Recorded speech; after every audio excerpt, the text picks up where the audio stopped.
Welcome to another segment of the GayBarchives show, where we explore gay history one bar at a time. I'm your host, Art Smith, and today we'll be taking a walk down memory lane with DJ Doug Barnes from Peoria and Champaign, Illinois.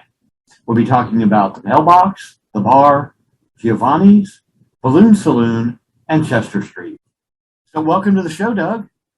Hello. How are you doing? I'm doing great. How are you? Excellent.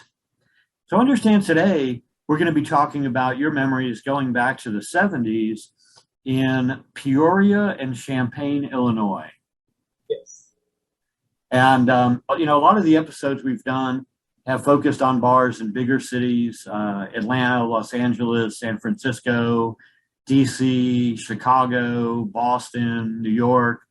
But I think it's important that people realize that even smaller cities around the country, and you were certainly in the heart of the Midwest, had some pretty interesting gay bar experiences going back 50 years. So that's pretty cool. So why don't you tell us a little bit about your start at the Mailbox in Peoria? Okay. I was at Illinois State University. It was 1973. And we used to go, that's in Bloomington, Illinois, 45 minutes or so from Peoria.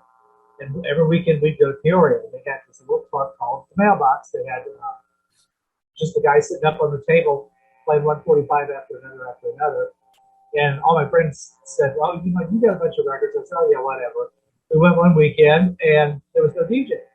So I talked to the owner and he said, well, come in next weekend. We'll try you out. And that was the beginning of the career, just a stack of 45s and one turntable. And I put one record on, the dance floor dance, and stop and wait a minute, put the next record on. So that was the beginning of my career in Peoria. Well, at that time, that wasn't that unusual. I mean, I know a lot of bars going back to the 60s and 70s relied on jukeboxes or something for their music. They didn't even have, DJs didn't really hit the scene big until the disco era started to kick in, and then you started to see a lot more emphasis on DJs and on lighting systems and sound systems, things like that. So what was the Mailbox like? How big was the bar? It was small. Now that I think back on it, I wish I had some pictures back then, but I mean, it was just, you'd walk in the door and one side had the bar, and you go, and there was a wall, and you go around, the other side was the dance floor. And it really wasn't that big. I can't even judge how big it was, but maybe 75 people would make it packed. Wow. Yeah, it was just a small little place. But at the same time, they also had a bar called Peoria. I think I was only there once, so we were kind of like competing. So that was basically the entire scene in a nutshell from Peoria, Illinois was those two bars. How long were you at the Mailbox? I was there just maybe 4, 5, 6 months. It was just a short-term thing. But that's also where I first met Joe, who remembered me, and that's how I got connected into Champaign. So that's our little segue into that. Now, I've never been to that part of Illinois. So how far is it from Peoria to Champaign? Probably an hour and a half, 2 hours if you drive the speed limit. So did you end up relocating to Champaign after the Mailbox? Yeah, I actually grew up in Danville, which is east of Champaign. And we would come, I was in high school, and we would come way underage. There was a hotel downtown, it was called the Inman Hotel. In the Inman Hotel, there was the Crystal Room, the jukebox, and there was no dancing. I don't know how we snuck in because I was only like 16 or 17 years old. And I remember there was always a drag queen there, and she always did free to paint on the jukebox. And there was a lot of after the bars closed. In fact, then we closed at 1. After bar parties, big parties. I'd go to people's houses, didn't know who they were, and that's how I also still connected up with Joe. And at the time, Ed had just started Giovanni's, and the BalloonSaloon had already been going. So Jack and Bill had the BalloonSaloon, Ed had Giovanni, and Joe worked for Ed at Giovanni. Then when I went after the Mailbox thing, and we met there. He kept in contact with me. And at the time, I was actually living back home with my mom. And out of the blue, he called me. He goes, "Hey, do you remember me?" And I said, "Yeah." And he goes, "You still have your records?" I said, "Yeah." He goes, "I'm coming over to get you." He goes, "I want you to come and play with Giovanni. I want you to try you out." So there was my first attempt at 2 turntables. And I thought I was hooked from then on. So after the mailbox, your first foray into the Champaign bar scene was at Giovanni's? Giovanni. And what was Giovanni's like compared to the mailbox? Not twice as big. It was Giovanni's was a long, narrow bar. You walk in, the bar was on your left side. There was 2 full tables. If you keep on walking, the bathrooms were on the right. And there was another full table, and then the dance floor was all in the back, and he was kind of off to the side. And was there anything fancy about it? Did they have any kind of? Oh, Ed had red check carpet all over the walls, tacky velvet paintings of animals and stuff. Everybody used to just cut up over the decor. But I mean, it was our place to go. So we went. The outside of the building was bright red. You could not miss it. He loved bread. But there was no velvet Jesus on the wall or velvet elephant. No, just animals. And how long were you at Giovanni's? I was there, quite a while actually, because I was there. I was there for a while. Then I moved to Miami, and I worked at the Stonewall 2 Disco, which was the guy who ran that also had something to do with the original Stonewall in New York. I was down there for about a year and a half. Then I went back to Champaign, back to Giovanni, and worked there. And then Jack and Bill sold BalloonSaloon to Ed. So Ed had the BalloonSaloon and Giovanni. And they were only 2 or 3 blocks from each other, walking distance.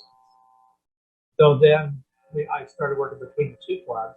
Then Joe took over as manager at BalloonSaloon, and I would switch work down there full time.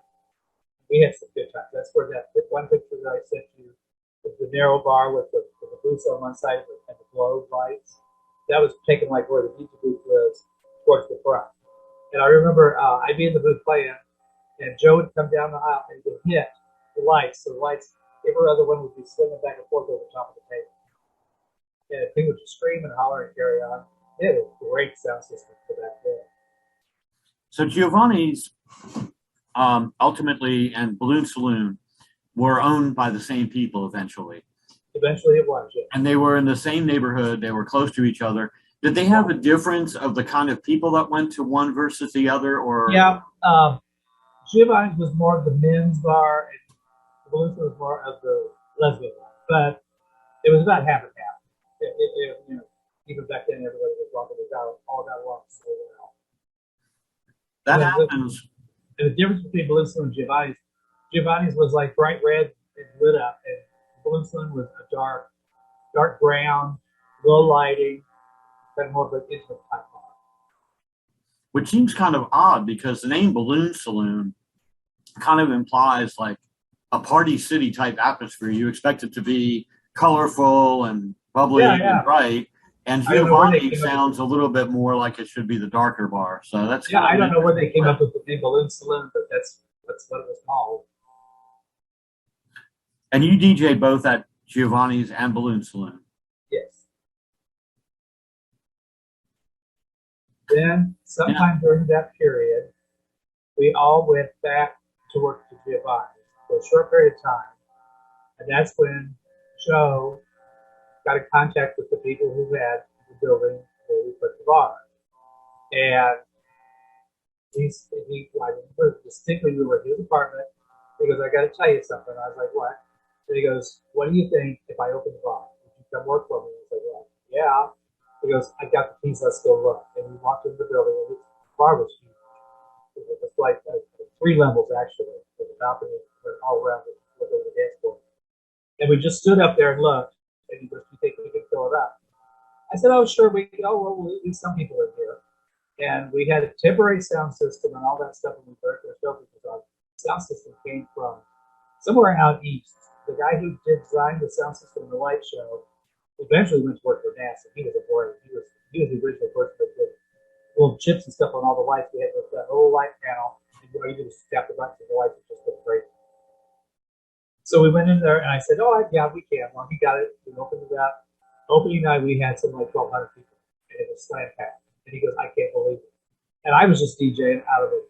The bar we called it was off to the dance floor was called the Disco Bar, and it was like a U-shaped bar. And I just had a turntable set up in there, so we made the sound system and put the roof upstairs, and it was packed from then on. So from the sound of it, the bar was bigger than the Mailbox, Giovanni's, and BalloonSaloon all rolled into one. Oh yeah. It was so was that the first major disco type space in Champaign? The bar? Right. And during the first or second year that we had the bar, Giovanni's had a fire, and it just got out of the business. So I don't know. Nobody ever knows exactly what happened, and I really don't care. All I know is we just kept going. And also, during the 5 years that we had the bar, there was several other bars that came and went during the period. At one point, we had 4 bars running at one time. Now we have none, which is kind of weird because we had been in that. Yeah, because we're talking about, if I remember correctly, the bar opened in 1978 and closed in 1983. Yeah, well, it didn't close. He sold it. All right. Yeah, and then Ed came in and remodeled it, put mirrors on the walls, moved the DJ booth down to the stage, and it was all, moving it. Everything was painted white. We went from red to white because I don't know. Ed was just one of those people. So I said, I'll work for you. So I stayed a year, and then after that, in '83 is when I moved to '84 is when I moved to Houston. And then Ed kept the bar up until I was trying to think the other day when he sold it. And I'm thinking it was about, I've been back since 2013. I think he sold it about 5 years ago. And the people who bought it went in and they were going to gut it out and remodel the whole thing. They also had a mysterious fire and never finished anything. Then they gutted the whole place out. I've actually got pictures of that. I should have sent those to you. I'll send them to you. The lights snuck in there. Everything was completely into that. It was just a shell of a building. Really tell how big it was there. And then the back wall of the dance floor was all brick. And the building's been there since 1920. I think I sent you a picture of when it was way back when. So you could see light coming through the cracks on the bricks. It was not very stable. I'm surprised it didn't fall over as much base as we had going in there. Well, when Ed took it over, he put the mirrors up there. When the Cochranes took it over, they cut a huge hole in the back wall to get everything out, and it just weakened it. We had a huge storm come through, and it just knocked the wall over. It couldn't be repaired, so unfortunately, they tore the whole building down. So there's part of history that's just gone. So you said the bar was 3 stories? Well, you walked in the door. It's kind of hard to describe. You walked in there's 2 entrances. The disco opened at 9. Before 9, there was a side room we call it the side room. That was one of the pictures I sent that has the 2 outdoor lights and the bar logo at top. People would enter and out through there. And then at 9 o'clock, we'd open the other side, and that door would shut, and they would come in the other way. Walk in, there was a spiral staircase that went up to the 2nd level balcony where the pool table and gaming area was. There's a pinballs back then. And then there was 2 other balconies that went up even further, and the booth was on one side, and there was another balcony on the other side, and the people would look over. You kind of can put it together when you look at all the pictures of different angles. So I say it was 3 levels because of the balcony. Now, when Joe went in there and took over that space, did he do a lot of decorating and remodeling, or did he just leave it kind of as an open industrial space? The only thing we did with the balconies were, and with the 2nd level was for the pool table, there was another balcony that went across over top of the dance floor. He took that out immediately because it blocked it. So that was the only thing he did. Minimal lighting, but we had one hell of a sound system. It was incredible sound system. And it was so concentrated on the floor. You could just step off the floor and have a normal conversation. But then you step on the floor, it would hit you. And what was the crowd like at the bar? Was it the same people that were going to Giovanni's or BalloonSaloon before? Some, but also we're a university town, so we had all the U of I students. And when they discovered the bar, that's when it just took off. Because we opened in March, which our anniversary is coming up in a couple of weeks here. It'll be 45 years already. Ooh, that's a long time ago. So the new students kept us going. The summertime kind of slowed down a little bit. And then it would pick right back up. But we would have people that would come from Indianapolis, Chicago, St. Louis. At one point we had, there was a bus full of people, rented a bus from Chicago, came down, parked the bus in front of the bar, and just partied all night long. At that time also, me, one of the other DJs, two of the other DJs that picked that black and white picture, and another friend of ours lived above a theater that was downtown, and it was called the Art Theater. And at the time, it was a dirty theater, straight dirty theater. And we had the apartments upstairs, $90 a month for a downtown apartment. So we would open up the apartments after bar closed at 1, sometimes just have after that, after bar closed. The night the bus was there, the bus pulled up in front of the theater. Everybody went out. We had parties. It was just always after every weekend there was a party to go to. People really did party well back then. Like I said, we closed at 1 o'clock too. So the bar scene in Champaign at that time, the bars were required to close at 1 p.m. That was the end of the night for everybody? Oh yeah, that was a state thing. Oh wow. I didn't realize. Oh no, that can't be. Because when we go to Chicago, they were always open later. Maybe it was just a city thing. Maybe they're just a city thing. Now I've seen the first time I found any information about the bar was over a year ago, early in the research in this project. And the very first thing I found, which struck me as so unusual, was a picture of an ad, I guess it was, for the bar that had this kind of elaborate roller skate logo design in it. Was there an association with roller skating and that bar, or was it just? Well, you know, disco roller was making a big thing, and so we always tried everything we could. The dance floor wasn't big enough to actually for people to actually just go around in a circle all the way. So we tried it for a while, and we rented the people could rent the skates. It caught on for a little short time, but like I say, the dance floor was big, but it wasn't big enough to really do a roller skating thing. So that's where the roller skating activity. Because in my mind, that's what's etched as my visual memory of what I know about the bar. And obviously that wasn't a big part of it. That was, you know, just something you did for a while there. But, right. It's something we tried. We tried everything. Then when New Wave hit, we were like the first ones that tried New Wave night. And in one of the pictures I sent you, it said New Wave, music by the Vinyl Madness. That was a record store here. And they provided the music for a little while and tried to play it. And I told Joe, I said, you know what? Let me get the music. I'll put it together. And so I still bought the music from the store, but I would play it just as if I was playing disco night, except the BPMs were like way higher. And I would walk in at 9 o'clock, and the people would be standing on the dance floor waiting for the music to stop. And then they would just like go all night long. And I would try to slip in some like disco, higher disco, like Have a Cigar or something like that, which was kind of crossover for them. They ate it up. And then I'd start putting the new wave in disco, so it just kind of all blended together. But there was two. Then we went to 2 new wave nights because it was so successful.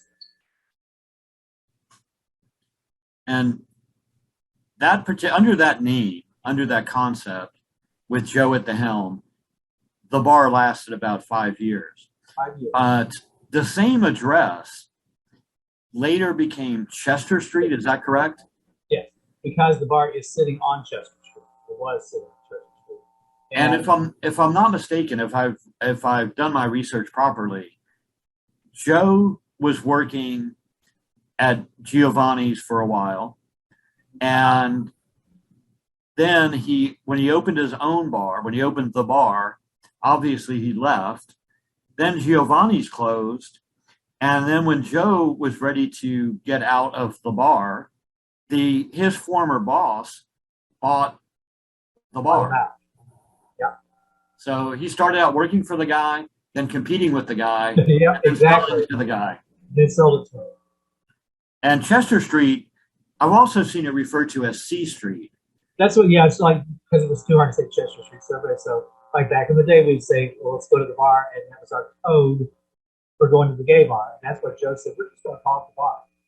And the logo with the dots was a design, I can't, I think this, Ken Carls, I believe, designed it. And he won some kind of a national award for that logo. Oh, wow. That logo. That's why we always do it with a small T, H-E, and a big B-A-R. It's all combined together. And all squished together like one word. All squished together. Like the bar. The Right. bar.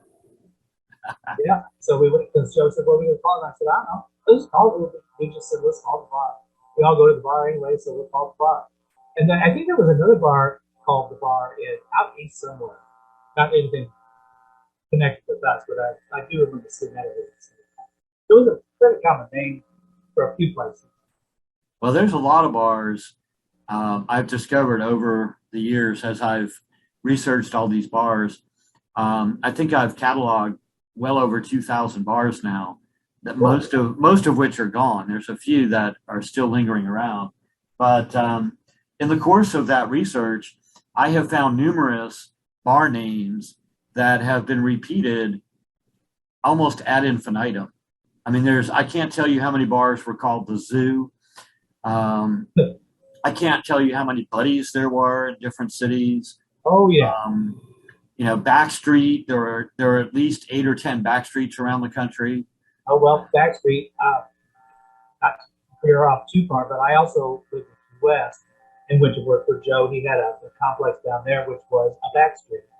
And he named it to Club Tropic. So that's a whole nother thing. We'll get into that another time. So I've worked with Joe several times.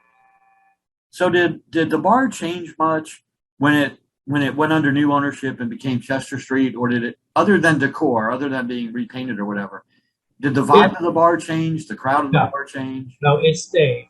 I said, then I moved to Houston. My parents were still alive and living in Danville. I'd come back about every year for vacation, and every year I'd come over here to Champaign. And the first 5-6 years, it was just going and going. And then it just kind of started, that's when it started changing. And for some reason, Ed didn't want to say it was a gay bar. And so the gay people kind of got offended by it and just stopped going. Then I would come up, and it was just to the point where I just didn't want to go in there because it just was no fun. And Ed got to be in it where he was just tired of it too. That's when he decided to sell it. But he'd been in the business since 70. He had to have started Giovanni in 72. But I started in 73. Somewhere right around there. So he'd been in the business a long time. Now,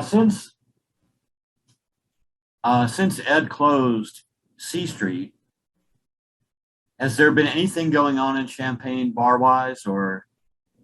No, when we, as I was telling you, when we had lived above the art theater and had those apartments, downtown was like there. But throughout the years that I was in Houston, downtown really started booming. There was lots of clubs. And this one that I came back to work with Joe when he got Martini was right downtown. And so the downtown is booming now again, but back then it was.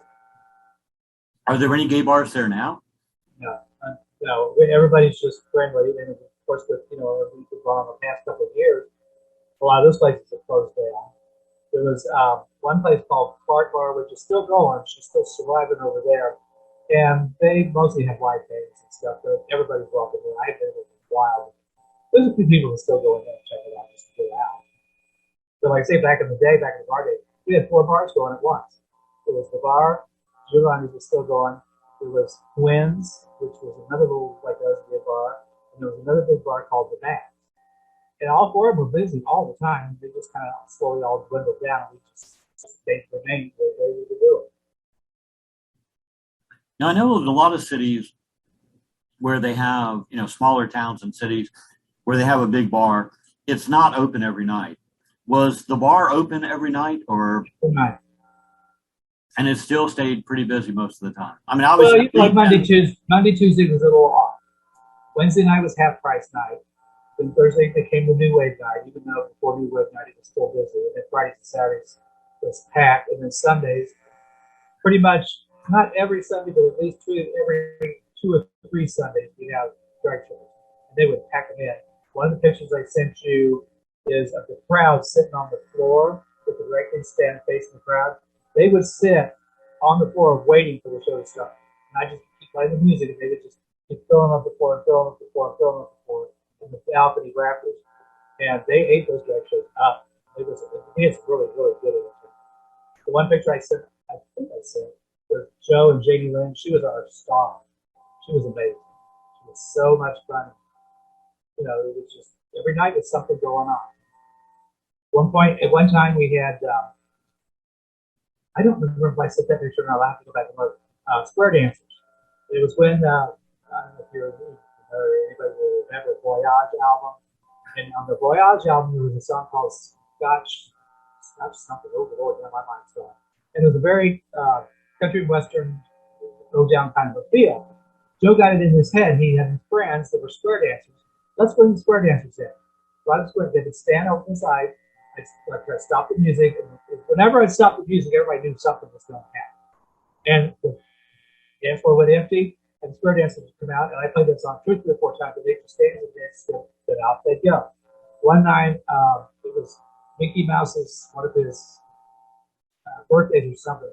I dressed up like Mickey Mouse, came through the back door, huge bunch of balloons, passed out balloons all night long. We had one time a tightrope across the dance floor, and a tightrope walker that walked back and forth across the dance floor. We had the swing, which that rope was pretty thin. I'm surprised that it didn't fall, especially when we had the very radio at the time. So he had lots of events. So he would have, there was some guy always walking around taking pictures. That's where a lot of these pictures came from, off of slides. I still got the original slides. Joe gave me the slides. And then I just kind of put them up on the screen and just took my camera and started to snap pictures. So some of them are a little blurry, some aren't, but that's where a lot of the bar pictures come off the old slides. Well, it's a good thing you have them because, you know, I've said this 1,000 times in the course of this project that, you know, back in the 70s and 80s, it was not cool to walk into a gay bar with a camera. Right. And B, if you did take pictures, because the cameras were not as technologically advanced as they are now, and the lighting typically in a bar is not designed for taking photographs. Right. And there was smoke, and there was, you know, steam and sweat and flashing lights. You don't get a lot of pictures from them. And so it's really nice when you can find some pictures to capture what happened, because we're talking about, 40 or 50 years ago. This isn't last month. Our anniversary is coming up, and I think now that it's going to be, 44 years? 78 or whatever now. So, yeah, we're getting up there. And, yeah, if we'd had video cameras back then, it would be just amazing. Or but social media. I mean, now every single person in the bar has a camera in their pocket. And they can't get off their phones. There are hundreds or thousands of pictures from everything that ever happens at a bar on social media. But back then, even when they were printed, the magazines back then, people don't realize this. Younger people don't realize this. Right. I published a gay magazine in the 80s in Atlanta. And at that time, almost every gay bar rag published on newsprint or inexpensive white paper in black and white, crappy resolution. Oh, yeah. You can't even begin to imagine how, even if you had these magazines, a lot of the pictures, if you put them online now, people would look at them and go, "Oh my God, what is that? I can't even see it." I had to go back and some of the pictures I sent you, I readjusted. I made them look a little better.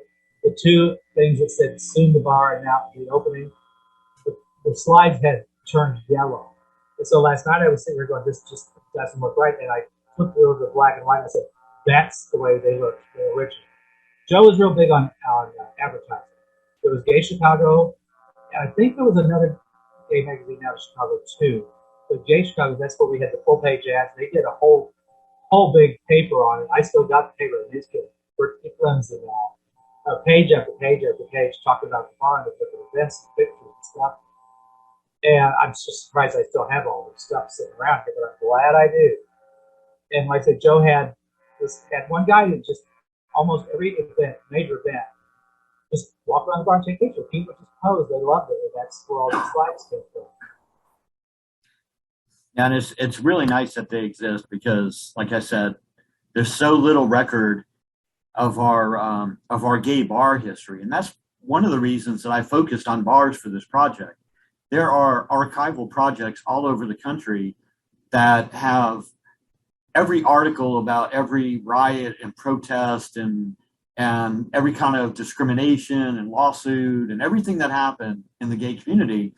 But from my experience, the gay community back then was about the bars. They were the heart of the community. That's where people met each other. They were friends, or they were, to be lovers, or just a one night stand, whatever it was. You went there to be with people who understood you and accepted you the way you were. Right. And it really kind of saddened me to think that so many of the bars that used to exist, people don't even know about. I mean, I'm sure in Champaign right now that there are 20-something-year-olds that have no clue that there is a place called the Bar that was really an amazing concept for a city that size to have a bar that big and that successful for 5 years.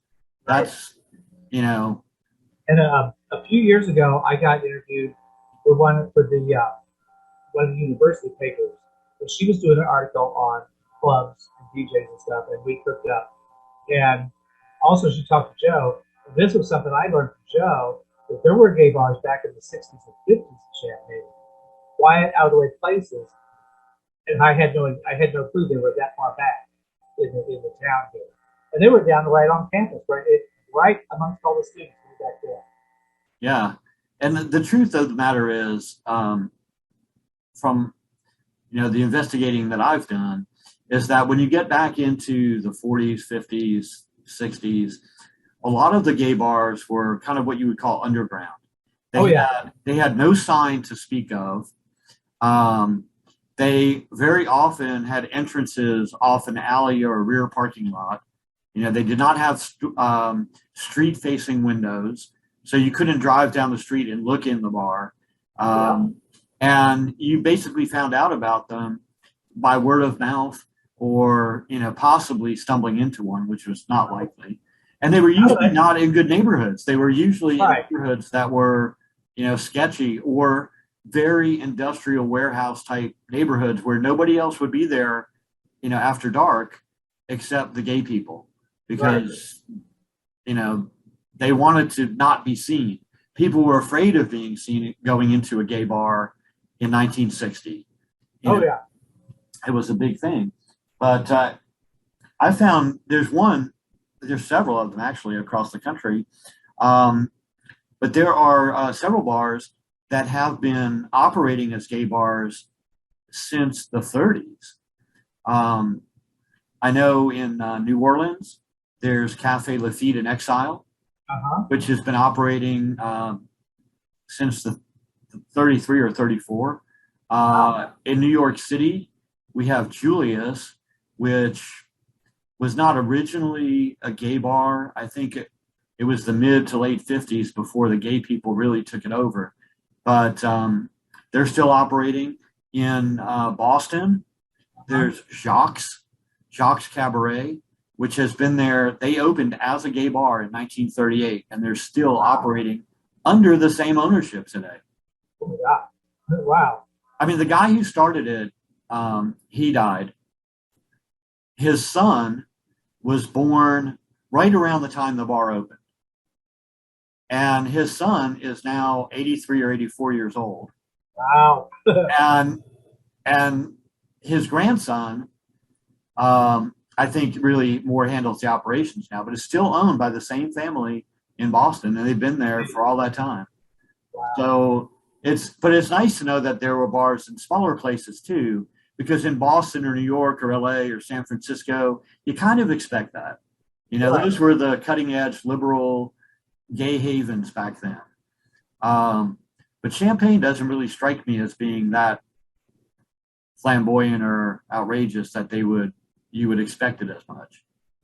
that's what still gets me now. Like I say, back then, there were 4 bars. Now we have nothing. At times you would think there would be something going on.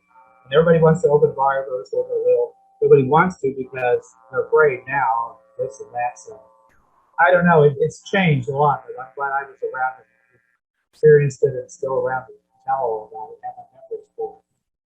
Well, it was a great time. I mean, it was a time when we really felt, I think, like a community. You know, Oh yeah, the odd thing about it to me is that if you ask most gay people, and of course, let me qualify this by saying in 1975, 1980, 1985, gay meant gay men, lesbians, drag queens. There was no LGBT. right. It was gay. You were Yeah, a gay woman, a gay man, whatever. But going back to those days, we felt like a community. But I think if you asked a lot of the people that were around then, at that time they were saying, you know, I wish we could go anywhere. I wish I could take my boyfriend and have dinner at, you know, this restaurant downtown or this, you know, go to this shopping mall or this store and not feel like I was being stared at or judged. And, you know, fast forward to the 21st century, and we've kind of gotten to that point. yeah. But the flip side of that is, I don't know that we feel so much like a community anymore because we're, you know, some of the people are having dinner at Applebee's and other people are having dinner at Burger King as couples, whatever. They're staying in mainstream hotels. They're not hunting out a gay owned hotel or Right. guest house. They're just living amidst society and kind of, I think the community is being diluted a little bit. You know, whereas back then you walked into the bar and all the gay people were there. You know, Oh yeah.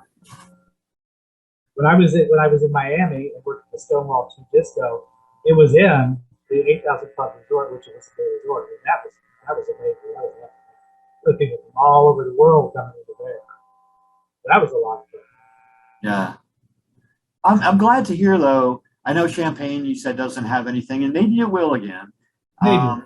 I have noticed in the last year or so, since we got over the first hump of COVID, that there are maybe 5 or 6 gay bars that I know of that are opening or have opened. So I think some of the people are starting to see the opportunity in different cities. They're starting to say, hey, yeah, we can open a bar now, and we're going to do it. And they are. Uh-huh. So The ones that have been closed are now reopening. yeah, but there's several new ones. There's a couple of new ones in Manhattan. There's one or two in DC. There's a new one in West Hollywood that was just opened by Lance Bass. So you're seeing some cities, you're starting to see people go back in and say, yeah, I'm going to open a new bar with a new concept. Right. And to some extent, it's kind of funny. It's like you were saying about, you know, BalloonSaloon or whatever, that in the bigger cities, the bars were typically segregated. You know, bars tended to be either a man's bar or a woman's bar. You didn't see a lot of crossover until you got into the disco scene, and then you started to see more women mixing with the gay men. But in small towns, very often you had more of a mixed crowd because you had a smaller population to pull from, and the people knew each other more because it's a small town. Right. So it was more accepting of the mix.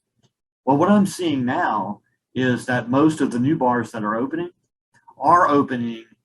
as more welcoming LGBTQIA plus bars. They're not saying men only. They're not saying women only. They're not catering. They're not, you know, even without saying it, if all you ever have is male go-go dancers in your bar, you're probably saying we don't want women in here, you know, gay women in here. So a lot of the bars are consciously trying to embrace the entire community. And a few are even incorporating cafe, coffee shop type concepts to welcome, the younger people, the teenagers that have nowhere to go during the day or, dinner time, early evening. They can go in there and have a coffee and know that they're being accepted with other gay people. So we're seeing a little bit of a swing, but I think you may see some new spaces in Champaign. We'll see what happens. We'll see what happens. There's always hope. Well, I appreciate you taking the time to tell us about the clubs in Peoria and Champaign, and to kind of walk down memory lane a little bit with us, because that's certainly an area that doesn't get much attention. Right, and like I said, I completely forgot about it. You mentioned Baltini, but maybe we could do a part 2. And because I still, when he took over Baltini, we only had it for 2 years. And Champaign actually was having, I think it was the second gay pride parade, which they never had before. We were the host bar, and they had just built a new Hyatt right next to the building that Baltini was in. It was a breezeway in between. We set up a stage out the breezeway, some table, had 3 different drag shows all day, all night long. And the bar was just, we ran out of everything. And it was just an amazing time. And that was about the last hurrah that we saw. What year was that? That would have been, let's see, I think 2013, probably been 2014. I might have to give it Joe to the exact date. We were there just for 2 years. So I think the first pride would have been, maybe it was the second or third. Anyway, we were in there, and we became the host bar for it. And we were right on the main street. Of course, was blocked off the entire day for the break. But that was a fun day. Really fun. Fun day went all night long. Well, we will definitely look forward to hearing more of your memories from Champaign. Yep. As well as, I know you have stories to tell from Houston as well. From Houston and Key West, Miami. I've been around. We'll do a separate segment on those and let people know all about, where you've been, and learn about some more interesting new bars from the past. I appreciate it. That'd be great. Thank you, Doug. Thank you. That concludes another episode of the GayBarchives show. For more information about this episode, or to find more episodes, visit GayBarchives.com.